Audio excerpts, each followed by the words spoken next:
Selamat datang di channel Pemuja Malam. Jangan lupa like, share, and subscribe ya. Terima kasih. Chapter 15. Aku tidak bisa hidup tanpa kamu. Bun, tidak ada jaminan Lita. Lita yang lain tidak akan datang. Jika kamu ingin pulang, papa yang antarkan Bun. Setelah itu kamu boleh menetap di sana sampai kamu mau papa pulang lagi ke Jakarta. Tapi jangan terlalu lama Bun, papa bisa kangen berat. Hanum hanya menggelengkan kepalanya mendengar ucapan sang suami. Memang sejak Hanum pulang dari rumah sakit mereka belum sekalipun melakukan hubungan suami istri. Daniel masih takut jika tubuh Hanum sakit, jadi dia berusaha menahannya. Nanti Bunda pikirkan dulu, Pak. Bunda juga bingung bagaimana baiknya, ucap Hanum jujur. Sejak pulang Daniel semakin memerhatikan Hanum, dia selalu menjaga pergerakan Hanum. Mulai dari turun ranjang tidur mereka, mengingatkan makan, minum obat hingga sampai menemani buang air besar dan kecil. Terkadang Hanum merasa risih ditunggu sang suami di dalam toilet. Bun, ingat ada baby kita, kamu harus lebih hati-hati Bun, ujar Daniel sambil mengusap perut Hanum lembut dan mencium kening sang istri. Daniel sangat telaten mengurus Hanum saat ini. Hanum memeluk tubuh sang suami, jujur dia juga merindukan sentuhan Daniel saat ini. Bun, jangan erat nanti papa kelepasan, bisik Daniel serak, dia sudah tidak kuat menahan nafsunya. Papa tidak kangen pengen jenguk bebinya, balas Hanum. Memangnya boleh Bun, tanya Daniel tersenyum mesum. Boleh, tapi pelan ya Pa, jawab Hanum malu. Daniel seakan mendapatkan durian runtuh. Dia segera menggendong tubuh Hanum untuk masuk ke dalam kamar. Ini juga menjadi salah satu alasan Hanum tidak mau tinggal di rumah Mama Daniel. Karena Daniel jika sudah bernafsu di tidak tahu tempat, ruang tamu pun terkadang bisa jadi tempat percintaan mereka. Bahkan terkadang Daniel meminta untuk main cepat di dapur sebelum berangkat kerja. Mau tidak mau Hanum meladeninya dan mandi lagi. Susan jatuh sakit karena kepergian Aditya dan dia juga mendapatkan kabar kalau rumahnya di Jogja dijual oleh Robi. Susan bingung harus bagaimana dia sekarang sementara kandungannya makin hari makin membesar dan perlu biaya. Daniel masih membayar pembantu di rumah Susan sampai Susan melahirkan. Dia tidak mau di-cap sebagai lelaki yang tidak bertanggung jawab meskipun Susan hamil bukan anaknya. Dari dulu Daniel selalu royal jika urusan uang. Mana Aditya? Tanya Daniel pada sang bibi. Sudah beberapa pekan ini dan Aditya pergi tuan, lapor sang bibi. Pergi, kemana? Beliau bertengkar dengan Nyonya Susan dan pergi membawa pakaiannya, jelasnya lagi. Membuat Daniel menghela nafas panjang. Daniel mendatangi Susan ke kamar membuat Susan menarik sudut bibirnya kecil. Meskipun Daniel tidak mencintainya, tapi Daniel masih peduli padanya. Kenapa kamu mengusir Aditya? Tanya Daniel dingin. Aku hilaf Pa, tolong cari Aditya, aku rindu padanya, isak Susan. Kamu seharusnya berpikir saat ini hanya Aditya yang bisa menemanimu. Lelaki pecundangmu itu sudah kabur meninggalkanmu, tekan Daniel. Pa, aku benar menyesal Pa, aku hilaf, tolong maafkan aku Pa. Hilaf kamu bilang, puluhan tahun kamu mengkhianatiku San. Hilaf kamu bilang. Dari awal menikah sampai detik ini itu yang kamu bilang hilaf, bentak Daniel membuat Susan mengisak. Aku tidak mengerti jalan pikiranmu San. Aku berikan cintaku dan semuanya hingga kamu seperti ratu.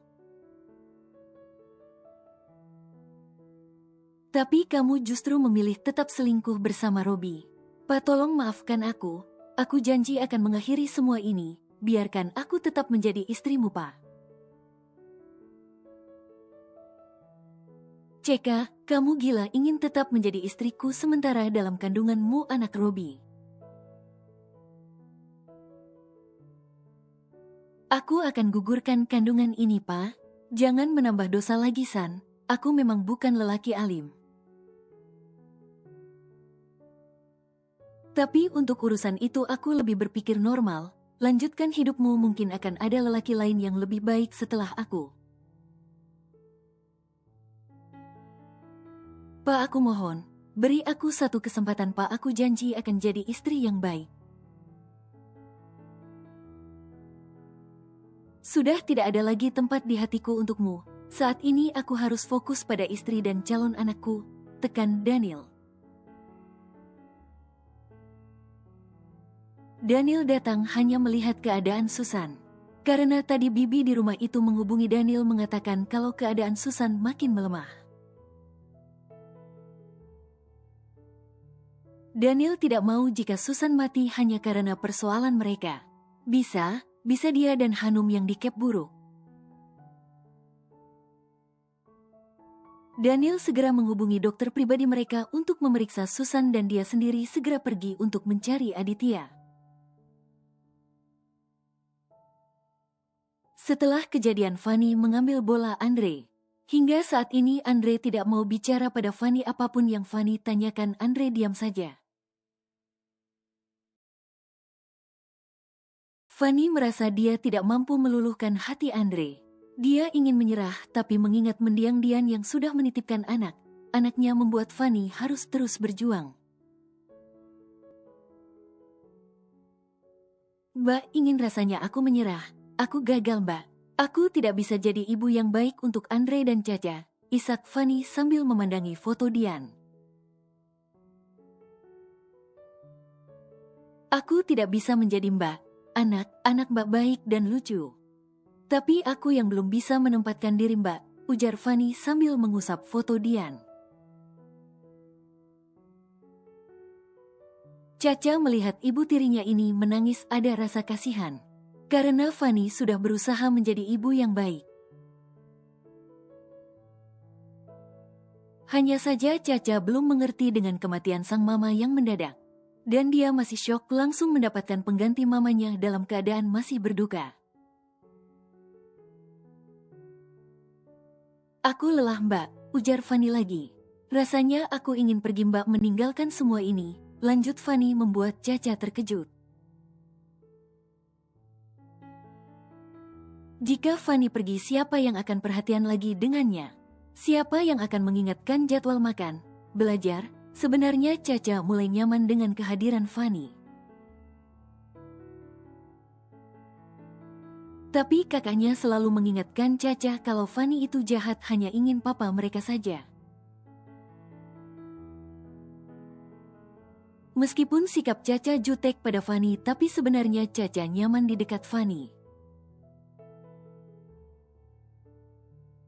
Buktinya Caca selalu makan apapun pemberian Fanny.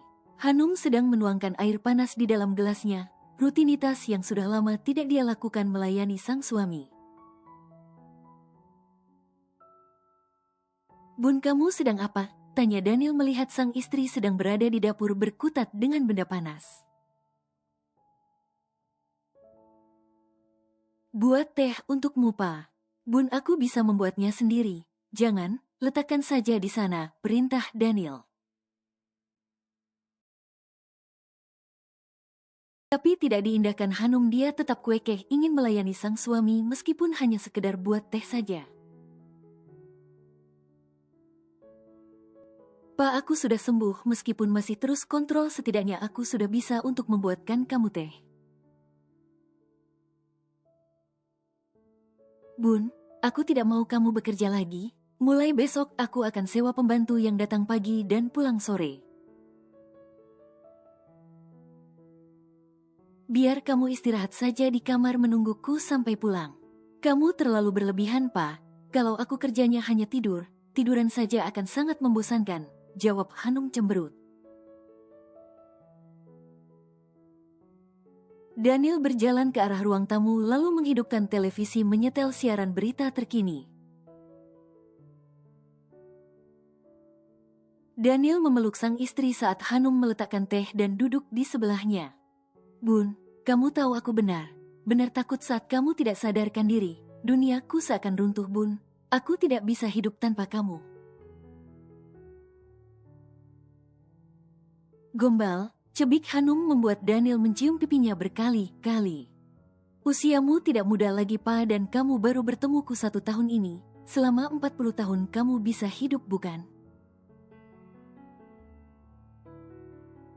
Itu beda, Bun. Sejak bertemu kamu aku tidak bisa berhenti memikirkanmu, rayu Daniel lagi.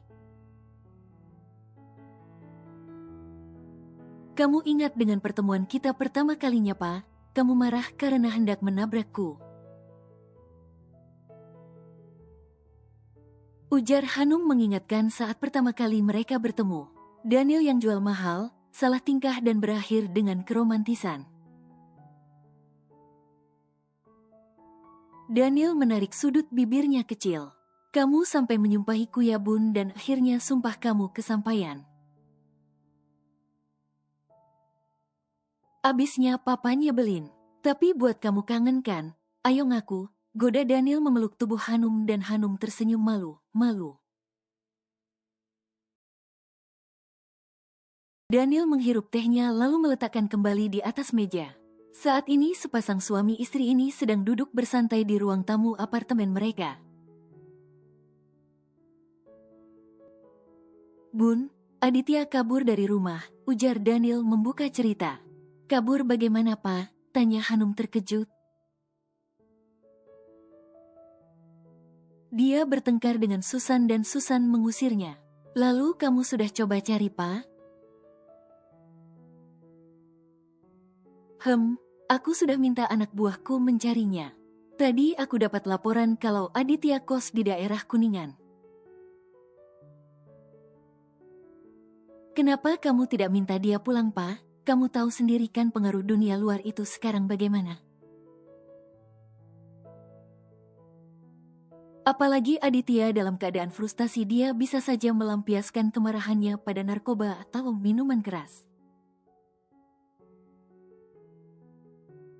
Siapa yang rugi? Kamu juga kan? Sebagai papanya tidak bisa mengarahkan anak ke hal yang baik. Jelas Hanum membuat Daniel berpikir sejenak. Pa, kamu jemput Aditya sebelum terlambat, bujuk dia untuk kembali. Tapi Aditya tidak mau satu rumah dengan Susan, Bun. Ajak ditinggal bersama kita. Bukannya Papa akan membeli rumah, Bunda rasa Aditya akan mau, ujar Hanum. Hanum berpikir kalau Aditya sudah mengetahui siapa dirinya dan pasti Aditya tidak akan berbuat buruk padanya.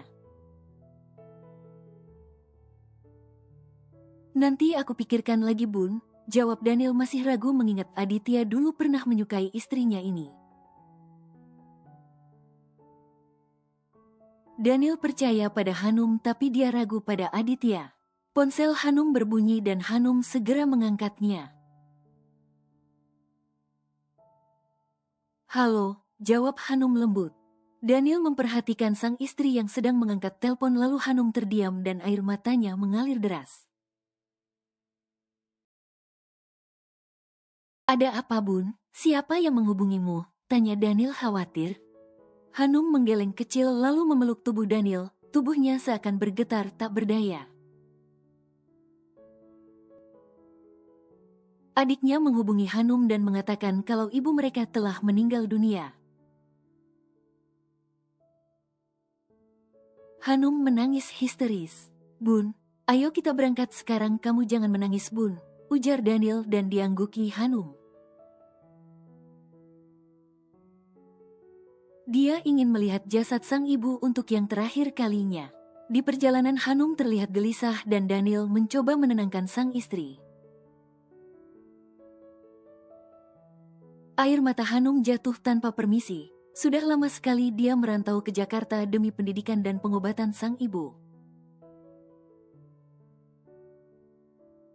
Tapi ibunya justru meninggalkannya saat ini.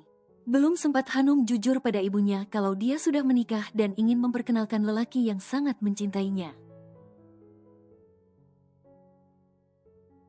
Isakan Hanum membuat Daniel khawatir. Dia tidak ingin Hanum terus menangis dan berpengaruh pada kehamilannya.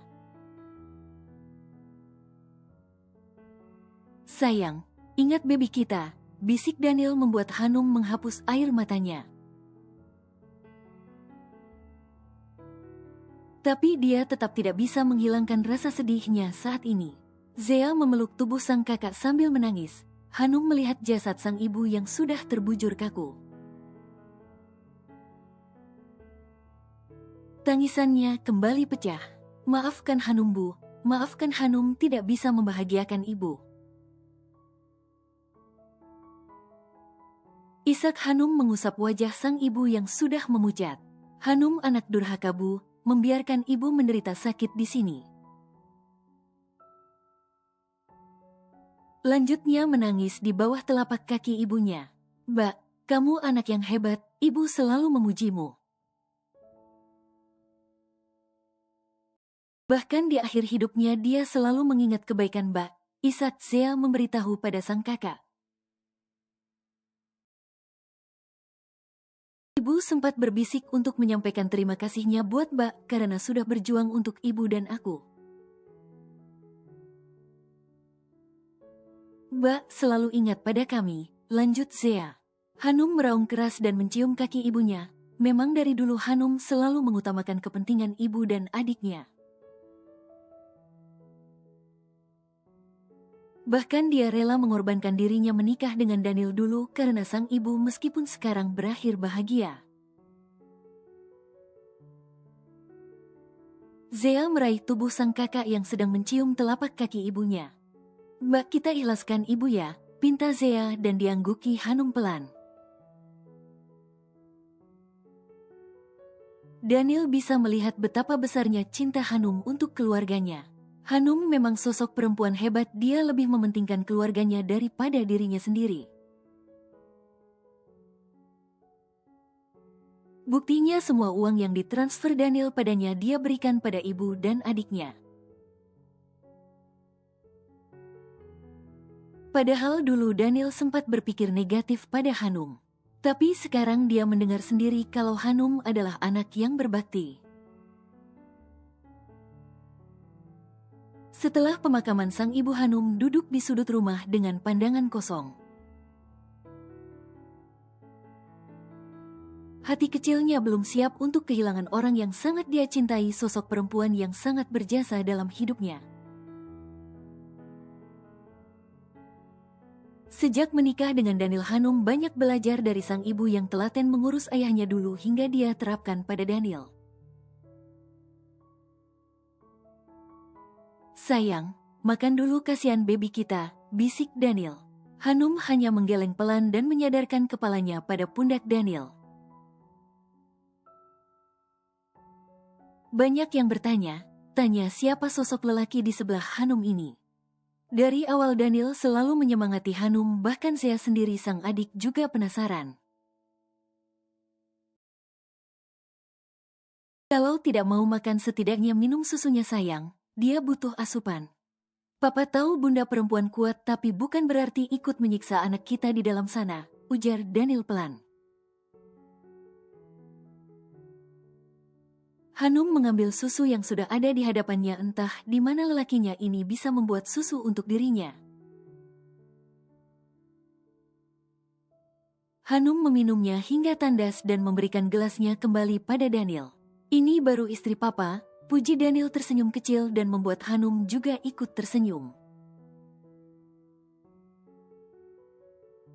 Hanum melihat kiri kanan, ternyata banyak pasangan mata yang memperhatikan mereka. Hanum berdehem pelan.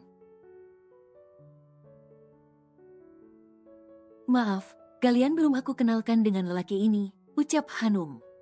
Namanya Daniel, dia suamiku. Kami sudah menikah hampir setengah tahun ini, ujar Hanum. Membuat semua orang terkejut mendengar pengakuan Hanum. Kenapa tiba-tiba Hanum menikah tanpa kabar? Bukannya dia kuliah dan bekerja di Jakarta? Mbak bercanda, tanya Zea bingung. Maaf dek, Mbak tidak bilang pada kamu dan ibu. Mbak takut kalian justru kepikiran. Mbak kuliah dan bekerja. Mas Daniel ini bos di kantor Mbak, jelas Hanum lagi. Membuat semuanya makin terkejut, Hanum menikahi bosnya. Paman Hanum menatap Daniel tajam, meskipun Daniel tampan dan berkelas. Mereka bisa menebak kalau Daniel pasti sudah beristri, karena jarak usia yang cukup jauh antara Daniel dan Hanum. Saya menikah dengan Hanum karena cinta, bukan yang lain, begitu juga Hanum. Saya seorang duda tanpa anak dan Hanum sedang mengandung anak saya saat ini, tegas Daniel. Zea benar tak menyangka sang kakak sudah menikah. Tapi dia juga lega jika kakaknya sudah menemukan cintanya. Yang dikatakan Mas Daniel benar paman, tidak ada unsur keterpaksaan atau apapun dalam pernikahan kami. Semua murni karena saling cinta, jelas Hanum lagi. Malam ini mereka menggelar tahlilan untuk sang ibu. Daniel memberikan banyak uang pada Hanum untuk membeli makanan, agar semua warga kampung Hanum bisa makan di rumah Hanum yang sederhana ini. Daniel tidak ingin keluarga istrinya dihina karena merasa Hanum orang biasa. Suasana tahlilan pun berjalan lancar. Meskipun banyak bisik tetangga yang tidak menyangka kalau Hanum sudah menikah dengan bosnya sendiri. Entah keberuntungan apa yang didapat oleh Hanum, apalagi sekarang Hanum tambah cantik dan terawat. Banyak yang menyangka kalau Hanum istri kedua meskipun semua itu benar. Tapi Hanum tidak ambil pusing dan dia juga tidak berniat menjelaskan secara detail tentang rumah tangganya. Bagaimana kalau Zea ikut kita ke Jakarta? Bunda khawatir dia di sini sendirian, Pa, ungkap Hanum. Terserah Bunda, kalau Zea mau Papa tidak keberatan. Bunda juga bisa mengawasi Zea di sana dan kita bisa memasukkan Zea kuliah di Jakarta, jawab Daniel. Untuk sementara waktu ini Zea tinggal di apartemen kita dulu Bun. Papa sudah lihat beberapa brosur rumah yang dikirimkan Sonia, tinggal Bunda memilihnya. Bunda ikut Papa saja, terserah mau yang mana, yang penting Zea boleh ikut, jawab Hanum. Sudah 2 hari Andre tidak keluar kamar membuat Fanny khawatir. Fanny ingin mendatangi Andre ke dalam kamar. Tapi dia yakin pasti Andre akan marah secara Fanny belum pernah mencoba masuk ke dalam kamar Andre. Bik, kamu coba cek Andre di dalam ya. Aku khawatir sudah 2 hari ini dia tidak keluar kamar, ujar Fanny. Kemarin Bibi nganter nasi, dan Andre sedang baring Buk, dia bilang kepalanya pusing. Bibi sudah kasih obat, tanya Fanny cemas. Sudah, tapi nasi semalam yang Bibi antar tidak dimakan Buk, katanya nggak nafsu, lapor sang Bibi lagi. Bibi segera pergi untuk mengecek keadaan Andre. Tak lama kemudian terdengar pekikan suara Bibi dari kamar Andre. Bu Fanny. Iya Bi, kenapa? Tanya Fanny segera datang. Dan Andre pucat Bu, badannya panas sekali, lapor sang bibi. Astagfirullah, kok bisa Bi, ucap Fanny. Fanny melihat anak tirinya itu sedang tertidur lemas. Dan memang tubuhnya panas saat Fanny mencoba meraba dahi Andre. Bi, tolong ambilkan sirup penurun panas dan air kompres ya, pinta Fanny dan diangguki sang bibi. Fanny mengusap lembut lengan Andre sambil memanggil namanya. Andre bangun nak. Ini Bu, ujar sang bibi membawa sirup penurun panas dan air hangat untuk kompres serta minum Andre. Andre buka dulu matanya sayang, minum obatnya dulu nanti bunda kompres, bujuk Fanny. Andre yang benar lemas berusaha membuka matanya. Fanny memberikan obat penurun panas dan mengompres Andre segera. Bi, bisa minta tolong ambilkan ponsel saya di atas meja makan tadi Bi. Saya mau hubungi Mas Roni, ucap Fanny dan diangguki sang bibi patuh. Fanny mengusap kening, leher dan bagian ketiak Andre agar panasnya segera berkurang. Roni segera pulang saat mendapatkan kabar dari sang istri anaknya sakit. Andre, kenapa sayang? Tanya Roni panik. Badannya panas Mas, segera hubungi dokter. Roni memegang dahi Andre dan benar saja masih panas. Tapi anak lelakinya ini sudah mengeluarkan keringat, mungkin efek obat yang diberi Fanny tadi. Kamu kompres terus ya sayang, aku hubungi dokter, ujar Roni. Lelaki beranak dua ini segera menghubungi sang dokter. Tidak menunggu lama dokter keluarga mereka datang dan memeriksa Andre. Sepertinya gejala tipes ringan Pak Roni. Tipes? Kok bisa dok? Tanya Roni heran, padahal setahu Roni, Fanny selalu mengontrol anak-anaknya. Untuk remaja seusia Andre ini biasanya menjadi kelompok usia yang paling sering jajan di luaran Pak. Sehingga tidak heran jika penyakit tipes mudah menyerangnya, biasanya diawali dengan hilangnya nafsu makan.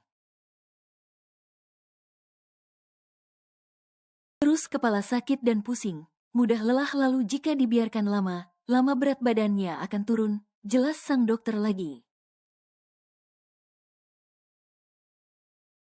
Sudah sejak kapan panasnya ini Bu? Tanya dokter lagi. Ya juga tidak tahu dok, tadi saya mendengar teriakan bibi. Dan saya langsung masuk melihat kondisi Andre sudah begini. Dia sudah 2 hari mengurung diri di kamar, jelas Fanny gugup. Bukan Fanny tidak perhatian, tapi Andre sendiri tidak suka jika Fanny masuk ke dalam kamarnya.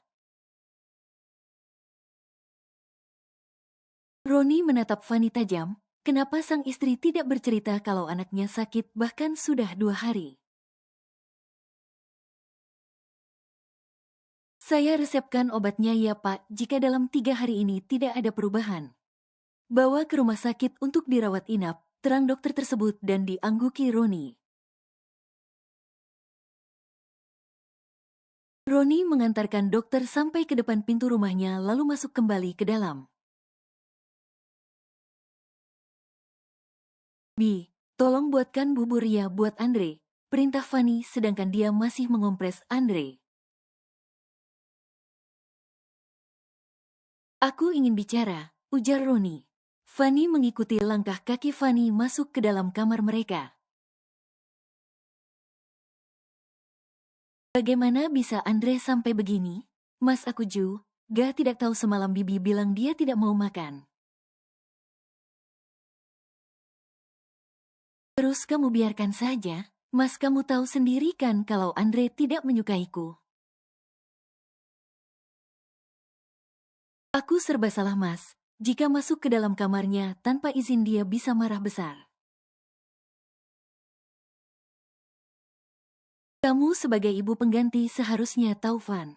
Bagaimanapun kerasnya Andre, kamu harus tetap berusaha mendekatinya.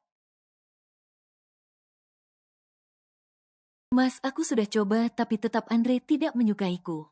Lalu apa yang kamu bisa? Senang menikmati semua ini dan membiarkan anakku terlantar. Dan sekarang kamu lihat hasilnya, Andre sakit. Bentak Roni membuat Fanny terdiam. Kamu sebagai seorang ibu pengganti seharusnya bisa membujuk anakku. Atau memang kamu yang tidak mau mendekatinya? Kamu sengaja kan membiarkan Andre sakit agar tidak menyusahkanmu. Jadi benar kamu tidak menyukai anakku. Tuduhan demi tuduhan dilayangkan Roni membuat Fanny menangis. Tidak pernah sedikit pun aku berpikir demikian, Mas. Aku menyayangi anakmu seperti anak sendiri, tidak mengharapkan imbalan atau apapun, Mas.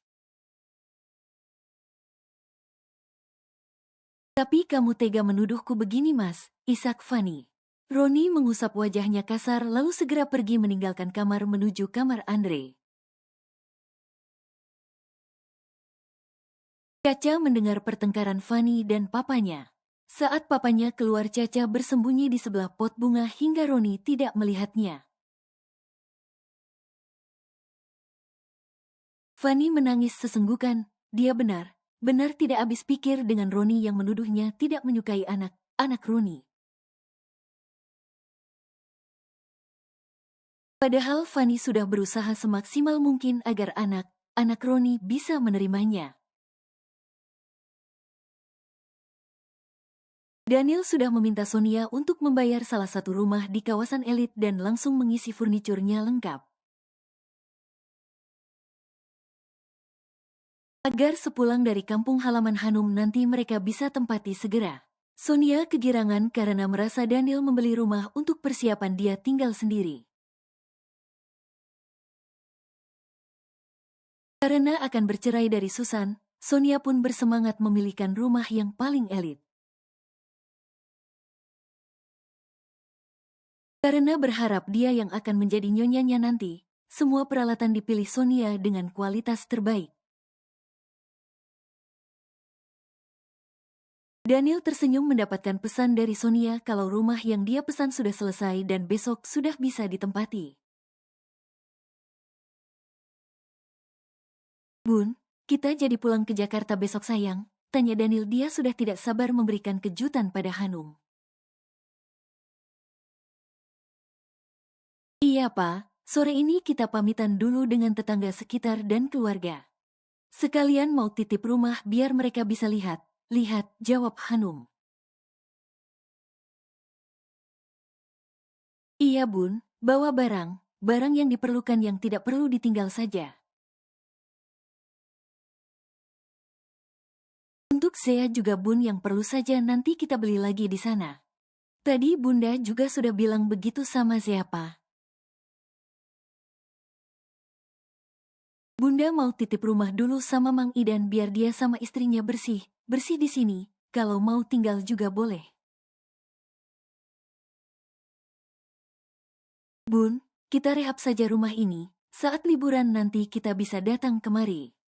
Sekalian ziarah ke makam ibu dan ayah kamu, Bun, usul Daniel. Boleh, Pak? Tanya Hanum serius. Dia tidak menyangka sang suami begitu baik pada keluarganya. Meskipun rumah ini tidak mereka tempati, tapi Daniel mau merehabnya. Iya, Bun, dijadikan 3 kamar. 1 untuk kita, 1 untuk Zea, dan 1 lagi untuk yang jaga rumah ini biar betah gitu, Bun. Kalau Papa tidak keberatan, Bunda mau banget, Pak. Tidak perlu besar, asal nyaman saja, jawab Hanum tersenyum kecil. Untuk Untuk kamu tidak ada yang berat sayang. Asalkan bunda selalu di dekat papa, semuanya akan papa berikan. Semakin jago gombal kamu sekarang ya pa, bunda jadi takut ada perempuan lain yang ikut kena gombalan kamu. Hahaha, jangan takut bun, semuanya sudah terkunci untuk bunda dan hanya bunda yang bisa buka gemboknya. Canda Daniel sambil terkekeh kecil memeluk sang istri. Pemandangan romantis ini tidak sengaja terlihat oleh Zea yang ingin memanggil kakaknya.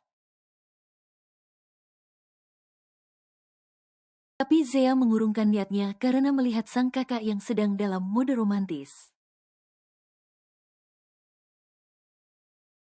Dia tidak mau mengganggunya. Zea juga ikut bahagia melihat kebahagiaan Hanum. Mungkin ini balasan dari Tuhan karena kakaknya ini sangat berbakti kepada orang tua mereka dulu. Pikiran buruk Zea tentang Daniel hilang sudah karena melihat senyum manis sang kakak yang sangat lepas. Seharian ini Fanny mengurus Andre, tak sedetik pun dia tinggalkan anak sambungnya itu. Bahkan Fanny sendiri lupa makan siang membuat perutnya sedikit kram. Bisa minta tolong buatkan saya teh hangat dan diantar ke kamar Andre, pinta Fanny. Bu, ini sudah jam berapa? Ibu belum makan dari tadi, ingat sang bibi. Astaga, iya Bi, pantas saja perut saya kram. Tolong bawakan sekalian ya Bi, saya makan di kamar Andre saja. Dia masih sering mengigau, saya takut jika ditinggal. Iya Bu, jawab sang bibi patuh. Pagi ini Fanny tidak bertemu dengan Roni. Karena semalam Roni tidur di kamar Andre dan paginya langsung ke kantor sebelum Fanny bangun.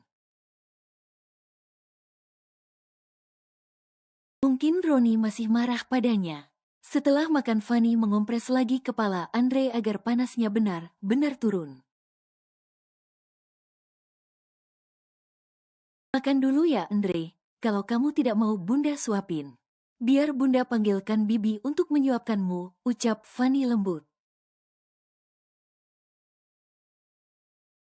Tidak usah, cepat berikan saja aku makan, ujar Andre masih dengan suara lemah. Tubuhnya sudah mulai bisa diajak bergerak. Fanny dengan telaten menyuapi Andre, beberapa suapan masuk ke bibir anak lelaki itu. Aku sudah kenyang, tolak Andre. Ya sudah minum obat ya nak, setelah itu kamu istirahat lagi. Fanny membantu Andre untuk meminum obat lalu membaringkan tubuh anaknya itu. Diselimutinya setengah tubuh Andre lalu Fanny mengambil piring bekas makan Andre dan ingin keluar kamar. Bunda keluar dulu, kamu bisa istirahat, jika butuh sesuatu panggil bunda atau bibi, ucap Fanny. Aku mengizinkan kamu mengurusku bukan berarti aku sudah menerimamu, ketus Andre. Fanny hanya mengangguk dan tersenyum tipis. Meskipun perutnya saat ini kram, tapi Fanny tetap fokus pada Andre. Dia ingin anak sambungnya itu lekas sembuh dan bisa sekolah lagi. Roni pulang dan melihat Fanny yang terbaring di kamar. Dia baru saja istirahat karena terasa perutnya kram. Banyaknya pekerjaan kantor membuat Roni mudah emosi. Apalagi melihat anaknya sakit, dia serasa tidak becus jadi ayah. Padahal dulu saat bersama Dian anaknya bisa dibilang tidak pernah sakit. Karena Dian selalu menjaga dengan baik. Setelah mandi dan berganti pakaian, Roni langsung keluar kamar melihat keadaan Andre. Panasnya sudah turun, gumam Roni pelan. Tadi sudah diberi makan dan penurunan panas oleh ibu Pak, ujar sang bibi. Tadi Fanny kesini, Bik. Iya, dari pagi setelah bapak pergi. Ibu di sini, bahkan beliau sampai lupa makan hingga perutnya kram, jelas sang bibi. Terus sekarang gimana, Bik? Tadi sudah dikasih teh hangat sama sayur pak, kata ibu dia mau istirahat dulu, dan Andre juga tidur. Roni menghela nafas panjang, ternyata dia salah menilai Fanny. Dia pikir Fanny hanya tiduran saja hari ini. Caca sudah makan, Bi? Tanya Roni lagi. Sudah Pak, tadi ibu membuat nasi goreng kesukaan Caca terus memesan kebab lewat ojol. Kebab? Ya Neng, Caca suka sekali dengan kebab frozen, Pak. Ibu selalu memesan hampir tiap hari dan nasi gorengnya ibu buat sendiri. Ternyata Fanny memikirkan anakku, batinnya merasa bersalah. Roni mengusap wajahnya kasar. Bi, titip Andre, ucapnya segera berdiri keluar kamar Andre. Dia ingin melihat Fanny di dalam kamar. Roni mengusap lembut perut sang istri yang tengah tertidur pulas. Fanny yang merasakan adanya sentuhan membuka matanya perlahan dan segera bangkit. Tidur saja, Van, ucap Roni pelan. Mas hanya ingin tahu kabar anak kita, lanjutnya. Andre ada di kamarnya, Mas. Bukan Andre tapi baby kita, ujar Roni lagi. Maaf Mas, aku keluar dulu lihat Andre. Alasan Fanny, dia masih sedikit merasa kesal pada Roni. Van, mau kemana? Andre sedang tidur, bukannya kamu sudah memberikannya makan dan obat tadi? Ya, tapi siapa tahu dia membutuhkanku, alasan Fanny. Roni menarik tangan Fanny dan memeluknya. Mas, aku capek. Van, maafkan Mas. Maaf jika kamu marah pada Mas. Mas memang kelewatan, Van. Kamu boleh marah dan pukul Mas, ujar Roni memeluk tubuh sang istri membuat Fanny menangis. Roni menghapus air mata di pipi Fanny dan mencium kening sang istri, tapi Fanny menepisnya. Mas, aku capek. Aku capek dengan semua ini, isak Fanny. Sayang, maafkan Mas. Aku nggak butuh harta kamu, Mas. Aku nggak butuh kemewahan ini. Aku hanya butuh orang yang mengerti aku, yang bisa hargai aku, yang bisa ada di saat aku butuh. Itu saja Mas, nggak yang lain, pekik Fanny sambil menangis. Kamu nggak bisa lakukan semua itu, Mas. Kamu terlalu meremehkan aku, lanjutnya menunjuk Roni. Mas salah sayang, Mas mengaku salah. Mas egois, tapi Mas minta satu kesempatan pada kamu, tolong maafin Mas. Fanny menggeleng kecil lalu mengalihkan pandangannya. Aku minta waktu Mas, tolong beri aku waktu sendiri dulu, pinta Fanny. Hatinya terlalu sakit dengan tuduhan Roni kemarin, hatinya sensitif. Roni mengangguk kecil, dia tahu kalau dia sudah melakukan kesalahan dan dia lebih memilih keluar dari kamar. Fanny menangis sambil menutup wajahnya dengan kedua tangannya. Bunda, panggil Caca pelan. Fanny mengangkat kepalanya terkejut. Bunda, jangan menangis, ucap Caca lagi. Caca sayang, kamu panggil apa? Tanya Fanny tak percaya. Caca berjalan mendekat ke arah Fanny dan menghapus air mata sang ibu sambung. Bunda jangan nangis, kasihan dedek bayinya. Bunda nggak nangis sayang, Bunda nggak nangis, ujar Fanny yang ikut menghapus air matanya. Perasaannya campur aduk saat ini. Di tengah permasalahannya dengan Roni justru Caca memanggilnya Bunda. Caca, kenapa kemari? Caca mau Bunda suapin makan. Caca belum makan? Belum, Caca mau disuapin Bunda, pinta Caca. Ayo kita ke ruang makan, ajak Fanny, tapi saat Fanny berdiri justru dia merasakan perutnya semakin kram. Bun, kenapa? Tanya Caca yang melihat Fanny memegang perutnya. Perut Bunda sakit, Caca tolong panggil Bibi. Bibi, Papa, pekik Caca. Kenapa Non?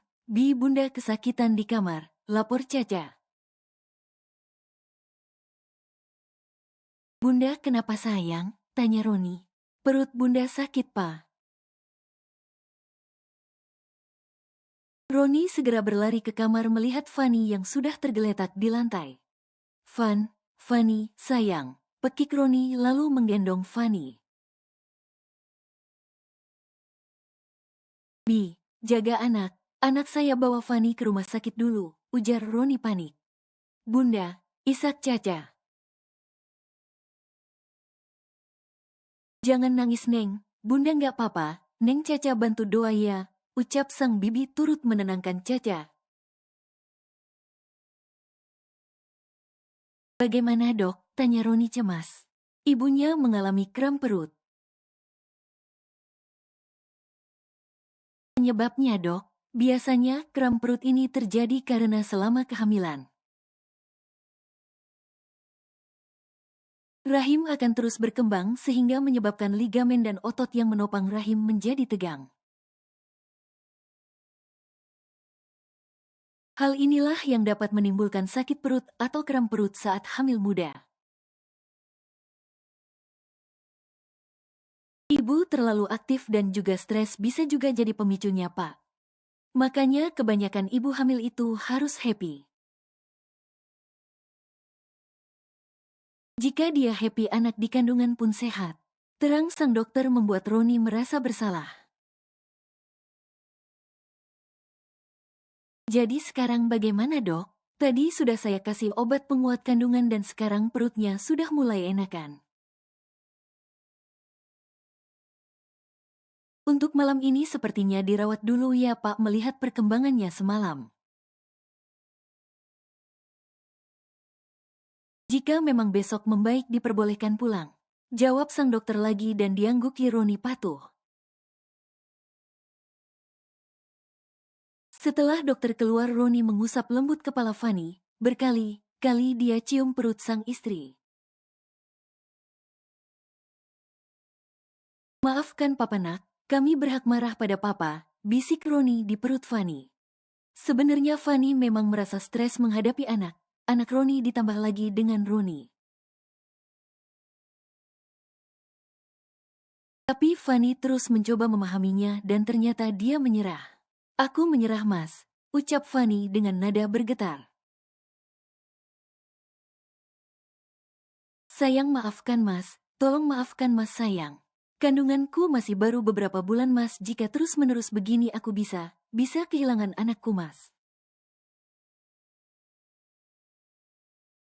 Mas janji sayang tidak akan membuat kamu menangis lagi. Tolong maafkan Mas, mohon Roni. Baru kali ini dia memohon pada seorang wanita bersama Dian saja dia tidak pernah memohon. Kendaraan yang membawa Hanum dan Daniel berhenti di depan perumahan elit bergaya klasik Eropa. 4 buah pilar bercat putih yang tampak seperti batu besar yang ditumpuk sangat kokoh menyangga bagian depan. Tidak tanggung Daniel mencari bangunan dengan 3 lantai. Lantai pertama dikhususkan untuk tamu dan dapur, lantai kedua khusus kamar, dan yang ketiga tempat olahraga. Bangunan berlantai 3 itu memiliki banyak jendela besar sehingga di dalamnya tidak kekurangan cahaya. Wah keren, rumah siapa ini mbak? Tanya Zea Pangling melihat bangunan di hadapannya ini. Rumah siapa pak? Tanya Hanum pula sambil memperhatikan bangunan yang ada di hadapannya ini. Bukan rumah mbak ya, tadi Zea pikir rumah mbak, ujar Zea tersenyum malu. Daniel hanya tersenyum kecil lalu keluar duluan dan menuntun Hanum untuk ikut keluar dari dalam mobil. Zea bawa semua barang, barangmu, nanti dibantu Pak Supri, ucap Daniel membuat Hanum bingung. Daniel menggenggam tangan Hanum erat untuk menuntunnya masuk ke dalam bangunan tersebut. Ayo masuk, tangan Daniel membekap bahu Hanum. Sementara Hanum belum bisa berhenti mengagumi bangunan di depannya ini. Wah, ada kolam renangnya mbak kayak rumah di sinetron, seru Zea kegirangan. Membuat Daniel terkekeh kecil melihat tingkah sang adik ipar. Pak rumah siapa ini? Tanya Hanum lagi, dia masih bingung mencari jawabannya. Rumah kita sayang, jawab Daniel lembut. Rumah Mbak Hanum dan Mas Daniel, beneran ini rumah Mbak Hanum? Iya, rumah Mbak kamu Zee. Wah, keren Mbak, jadi kita tinggal di sini Mas, tanya Zea pada Daniel dan diangguki Daniel. Hore, akhirnya Mbak, Zea bisa ngerasain jadi orang kaya. Meskipun bukan Zea sebenarnya yang kaya tapi Mas Daniel. Setidaknya Zea bisa nikmati fasilitas ini Mbak, pekik Zea kegirangan. Zee, jaga sikap, tegur Hanum membuat Zea tertunduk. Bun, biarkan saja, tidak ada salahnya kan Zea menikmati milik kakaknya sendiri. Zea kamu boleh lakukan apapun di rumah ini sesuka hatimu asalkan masih batas wajar ya. Nanti akan ada pembantu 3 orang untuk bantu di sini. Kenapa harus sebanyak itu Pak? Pasti akan mengeluarkan uang untuk menggajinya, protes Hanum. Bun tidak mungkin kan kamu yang harus beres. Zea juga tidak mungkin bun dia harus kuliah. Apalagi jika ada Aditya di sini mana mungkin kamu yang mengurusnya, jelas Daniel. Jangan dipikirkan gaji bun, papa bekerja untuk membahagiakan kamu. Jadi nikmati saja semua prosesnya ya, terang Daniel lagi. Ya sudah terserah papa saja bunda juga tidak akan bisa melarangnya. Ayolah bun jangan ngambek begitu sekarang kita lihat kamar kita di lantai 2. Ayo Zee kamar kamu juga di lantai 2 berhadapan dengan kamar kami, ajak Daniel. Siap mas, jawab Zea cepat. Nah yang itu kamar kamu Zee dan sebelahnya nanti kamar Aditya. Di depan sini kamar mas dan mbakmu kalai ujung sana kamar tamu, jelas Daniel. Dan diangguki Zea mengerti, mereka masuk ke kamar masing-masing. Hanum tersenyum manis saat masuk ke dalam kamar yang luasnya hampir 3 kali lipat dari kamar di apartemen mereka. Sangat besar, gumam Hanum. Daniel membuka pintu yang mengarah ke balkon kamarnya. Bun sini, panggil Daniel membuat Hanum mengarah ke balkon. Lihat ke bawah sana, tunjuk Daniel. Terlihat pemandangan kolam kecil yang dilengkapi air mancur bertingkat di sudut tembok rumah mereka. Dan pohon bonsai hingga suasana terlihat sejuk. Ada 2 kolam pa, tanya Hanum. Daniel melingkarkan tangannya di pinggang sang istri. Itu kolam ikan, Bun. Papa sengaja minta yang ada kolam ikannya sekalian. Biar nanti kamu gak bosan di rumah, kamu bisa main sama ikannya sampai papa pulang. Setelah pulang baru main sama papa, goda Daniel.